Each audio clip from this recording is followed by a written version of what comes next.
اوما سپارہ اتلسم رکو سورہ انعام 12 رکو بسم اللہ الرحمن الرحیم ان اللہ فالق الحب والنوا بے شک اللہ سیرن قید دانے او د بمبت دا یخرج الحی من المیت را اباسی جواندے لمڑینا ومخرج المیت من الحی او را اباسی لمردنا جواندے لمردنا جواندے را اباسی او لجواندینا مرد را اباسی ذالکم اللہ دا دستاسو اللہ دے فانا توفکون پستاسو چرتا نسکو رکے گے فالق الاسباح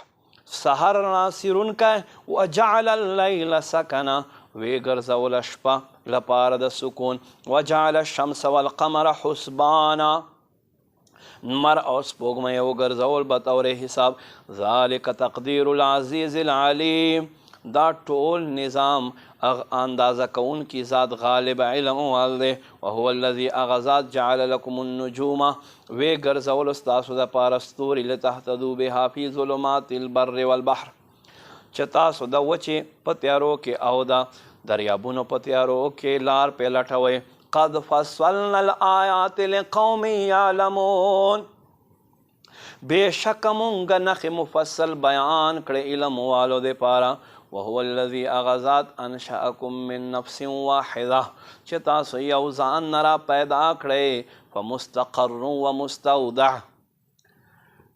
تاسو چېرته پاته کوئ چېرته تاسو امانت ږدوي قد فصلنا الآیات په تحقیق سره مونږ بیان کړه تفصیل سره آیتونه لقوم یفقهون قوم لره چې پوهه لري وهو الذي غذات ته انزل من السماء ماء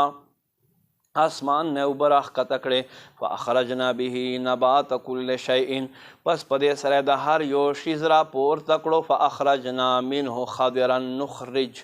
نخرج منه حبا متراکبا پس مونږ په دې سره سبزه را وباسله چې په هغې کې مونږ دانې را وباسو یو تر بله سره انختي ومن النخل من طلعها قنوان دانیه او د کجورو نه هغه چې خپل منځ کې غوچې سره انختې وي وجنات من اعناب والزیتون والرمان او وی ګرځول د انګورونو او د زیتون او د انار باغونه متشابها یو خبرو کې ملاو کیدونکي وغیره متشابه پس صفتونو کې جدا انظروا الی ثمره وګورئ د دې میوې ته اذا اثمر هر کله چې میوه راوړي وینعه ان فی ذلک لآیه او د دې پخېدلو ته چې څه وخت دوی پخې شي ان فی ذلک بېشکه په دې کې نښې دي کوم ستاسو دپاره لآیات ضرور لقوم یؤمنون قوم لره نښې کوم قوم چې ایمان لري وجعلوا لله شرکاء الجنه